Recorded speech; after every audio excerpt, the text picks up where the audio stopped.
One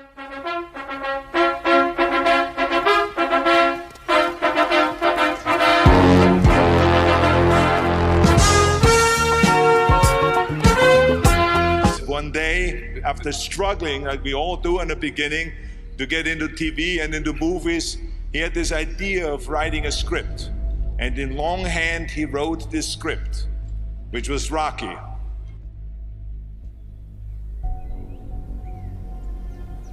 It's all about dreams, you know, and by the way, dreams cost nothing. They're free. The hard part is just keeping them going, and please keep them going, because we're here for one simple reason. He believed in the dream, I believed in the dream, and our dreams come true, and there's no reason every one of yours can't either.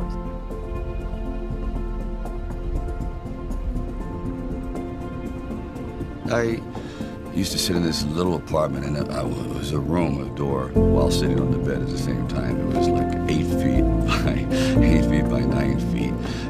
But the one thing about that room, there was really very little distraction. So I would sit there propped up in bed, and I'd go out with my big pen and legal pad and just start writing these stories. And most of them were very, very trivial.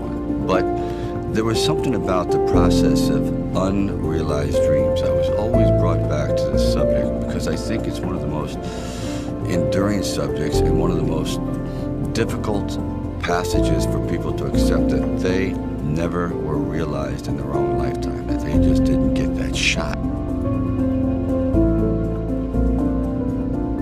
I decided it was a time to come to California. So I went to California, and I moved to the valley, and things weren't going very, very well there. As a matter of fact, I had to go out and try to sell my dog because it was either do that or he just was not going to be very well fed. And then one night, I went to see Muhammad Ali fight. For one brief moment, this supposed stumble bump turned out to be magnificent in the fact that he lasted and knocked the champion down.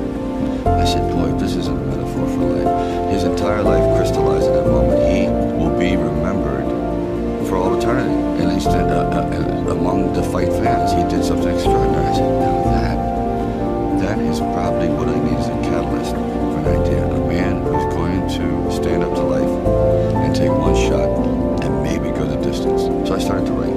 And it was one of those writing frenzies. And 3 days later, I came up with the script of Rocky. Now, the script by no means was a finished piece of material. It was probably about 90 pages, and maybe 10% of it remained in the final script, but it was done. I first met Bob Chardoff and Irwin Winkler, and I believe I was there on a casting call. So we're talking a little bit, and I guess I really wasn't right for the acting part. And on the way out, I said, oh, I don't know if it matters, but I do a little bit of writing. He goes, really? He says, yeah, I'm writing this story. I have this thing about wrestlers, and I might do something about boxing. Well, he says, well, bring it around. And I thought, if I hadn't stopped on the way out, that's why I tell all actors or writers, don't give up, keep talking. Eventually you might hit a nerve somewhere, and they go, come on back. And if they didn't say, come on back, or bring it later and let's see what you've developed, I wouldn't be sitting here. So I have to give incredible credit to their insight and their patience, and they're willing to take a chance, which it doesn't exist much anymore, unfortunately.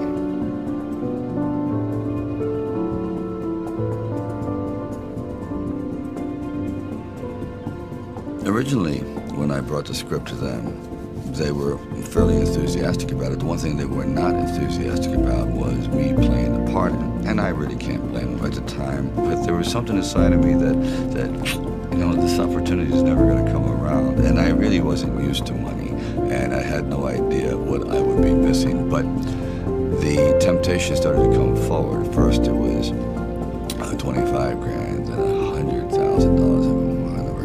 Because I had like $106 in the bank, and like I said, I had to sell my dog, and things were not looking very, very good.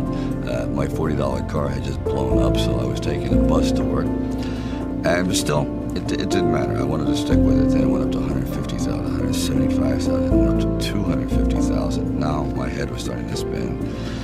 And it went up to 330,000.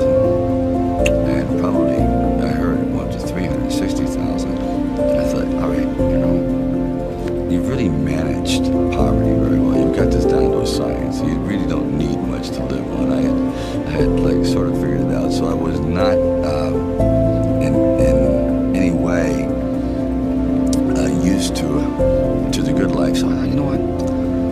If I know in the back of my mind, if I sell the script and it does very, very well, I'm going to jump over it. And if I'm not, so this is one of those things where you just roll the dice and you fly by the proverbial seat of your pants. Say, oh, I gotta try it. I gotta just do it. I may be totally wrong, and I'm going to be taking a lot of people down with me, but I just believe in it.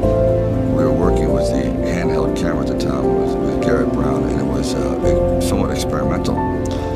And he'd film me running through shopping malls and up down the steps and flights, curved corridors along the river, until finally my legs basically gave out and I'm like writhing on the ground, and I want to rise up and say, John, I'm dying here. And he goes, no, use it. Use the pain. I said, for what? I mean, I'm in misery. He goes, well, no, you know, it's giving your character, it's giving him some depth. I said, it's giving me bruises. It's giving me like agony. I can't sleep at night. Like the scene where we just jumped down and saw this ship along the dock, this docked along the pier. And he said, just jump out, run as fast as you can along the ship. And I'm running and running. I said, you know what? My legs are buckling. I'm literally going to crash down here. Teeth are gonna go, jaw, face. I'm just gonna be ground down to this flat-faced image.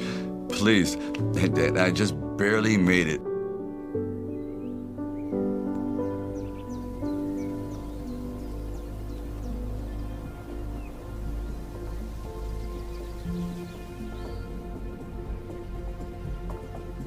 The world ain't all sunshine and rainbows. It's a very mean and nasty place, and I don't care how tough you are, it will beat you to your knees and keep you there permanently if you let it. You, me, or nobody is gonna hit as hard as life. But it ain't about how hard you hit. It's about how hard you can get hit and keep moving forward. How much you can take and keep moving forward. That's how winning is done.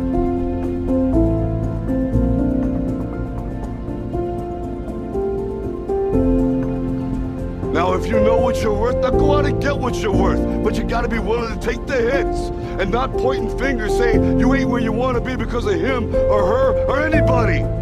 Cowards do that, and that ain't you. You're better than that.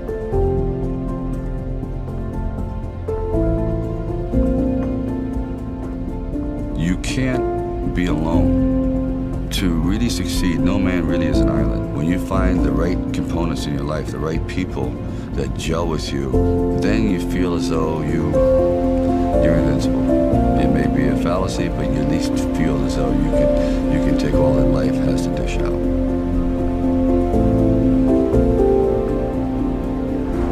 At the very end of our lives, if we can still say, you know, we were never humbled, we were knocked down, but we got up, and I can say, I lived life with integrity, and I took all the blows, as the song says, and I still prevailed. I think that's a good epitaph for anyone.